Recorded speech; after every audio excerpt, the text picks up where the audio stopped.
آیت بہت روتی ہے کہ اس کے ساتھ یہ کیا ہو گیا ہے۔ اس نے کیا سمجھا تھا کہ وہ سر طلحہ کے ساتھ شادی کرے گی اور سبیکہ کو اس سے دور کر دے گی، لیکن نہیں، طلحہ تو کسی اور ہی شخصیت کے مالک ہیں۔ جس لڑکی نے سرے عام انگیجمنٹ کی رنگ ان کے سامنے رکھ دی، ان کے ساتھ شادی سے انکار کر دیا۔ سر طلحہ کو آج بھی محبت ہے تو سبیکہ سے۔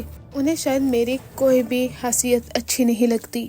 اچھا ہی ہوگا کہ انہوں نے میرے منہ پر کہہ دیا، اب میں بھی ان سے دور ہی رہوں گی۔ ایک شخص جس کی بدولت میں نے سر سے لے کر پاؤں تک اپنے آپ کو بدل کے رکھ دیا، ان سے محبت کرنے لگی، بدلے میں ان کا رویہ میرے ساتھ یہ تھا۔ روشی بہت روتی ہے۔ ادھر اس کی موم اور بابا بھی کافی زیادہ اپسیٹ ہوتے ہیں۔ وہ روشی کی سسٹر کو بلاتے ہیں، کیا روشی کو کیا ہو گیا ہے، اس قدر اپسیٹ رہنا شروع ہو گئی ہے۔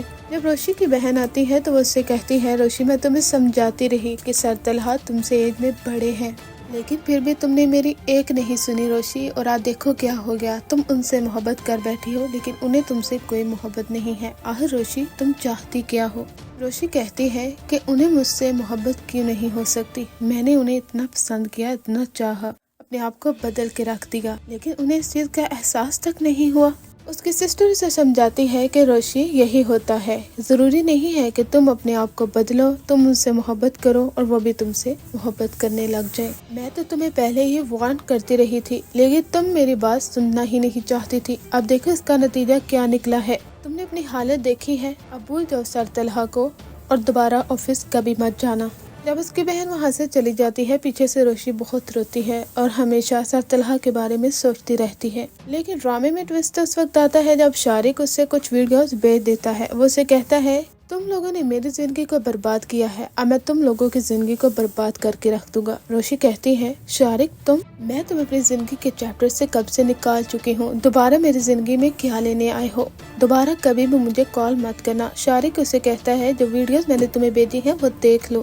جب ان ویڈیوز کو دیکھے گی وہ کافی زیادہ دنگ رہ جاتی ہے۔ شارق اسے کہتا ہے، تمہاری جو ویڈیوز ہے نا، انہیں تمہارے ماں باپ کو سینڈ کروں گا، اسی لیے بدنامی کا دبا تو تم پر لگ ہی جائے گا۔ اور رہی بات میری، مجھے تو ہر آفس سے نکال دیا جاتا ہے کہ اس کا پچھلا ریکارڈ خراب رہا ہے، اگر میری زندگی برباد ہوئی ہے تو تمہاری بھی تو ہونی چاہیے نا۔ آج تمہیں مجھ سے ملنا ہوگا، اسی لیے مجھ سے ملاقات کرو۔ روشی بہت ڈر جاتی ہے، وہ کہتی ہے کہ شارق میرا پیچھا چھوڑ دو، میں اپنی زندگی میں آگے بڑھ چکی ہوں، آخر تمہیں کیا ہو گیا ہے؟ لیکن شارق ایک ہی ضد کرتا ہے، وہ اسے ان ویڈیوز کی بنا پر بلیک میل کرتا ہے اور اسے لوکیشن سینڈ کرتا ہے کہ اس لوکیشن پر آ کر مجھ سے ملو۔ اب روشی کو مجبوری کے تحت وہاں پر جانا ہوگا، ہو سکتا ہے کہ آگے جا کر روشی اور شارق ان دونوں کا رشتہ بھی طے ہو جائے، کیونکہ ٹیزر سے ایسا ہی لگ رہا ہے کہ سر طلحہ وہ روشی کی شادی پر اچانک سے پہنچتے ہیں، اور جب انہیں معلوم ہوتا ہے کہ اس کی شادی شارق سے ہونے والی ہے تو تب طلحہ وہ روشی کے ساتھ شادی کر لیں گے۔ مجھے کچھ ایسا ہی لگ رہا ہے۔ آپ کو کیا لگتا ہے ڈرامے کی سٹوری کچھ اس طرح سے ہی چلے گی؟